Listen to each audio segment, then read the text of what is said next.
Thank you, everyone.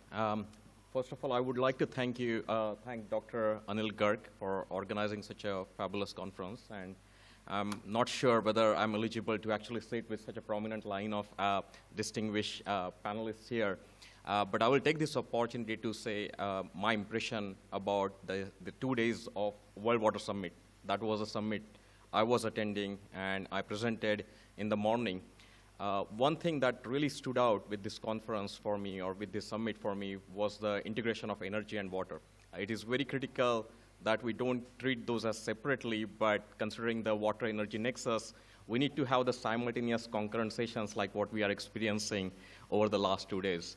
The other takeaway was that it's really a nice mix of speakers because Dr. Anil Garg organized it in such a way that we have an academic like me, researcher, sitting alongside someone with a legal point of view on the water, someone sitting from the private sector, industry sector, someone from the public sector. And this is exactly what we need.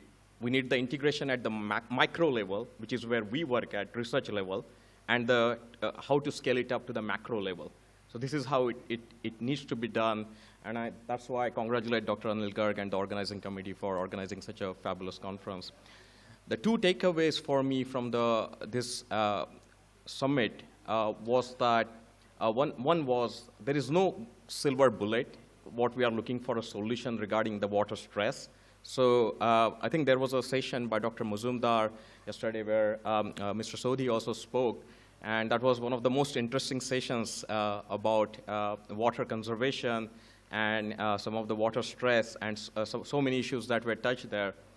One important message that came out was that maybe the decentralized systems, which were something that the rural communities are adopting, are probably the better way to go around than, say, something like looking for reverse osmosis, which may be considered as a gold standard in some cases, but may not be the solution for everywhere. And so some of these important messages are very critical. And the second message I was talking about, the take-home message, was the water conservation. So we can talk about recycling, reuse, and so on.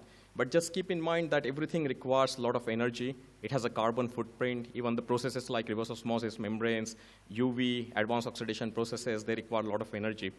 And if instead of thinking about recycle and reuse, if at the first place, if we conserve the water, make sure that we tone our demands to the level that are reasonable, then probably some of these problems can be avoided downstream.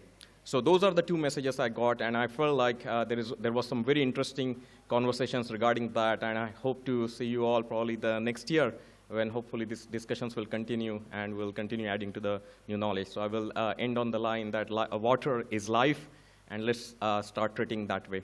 Thank you, everyone.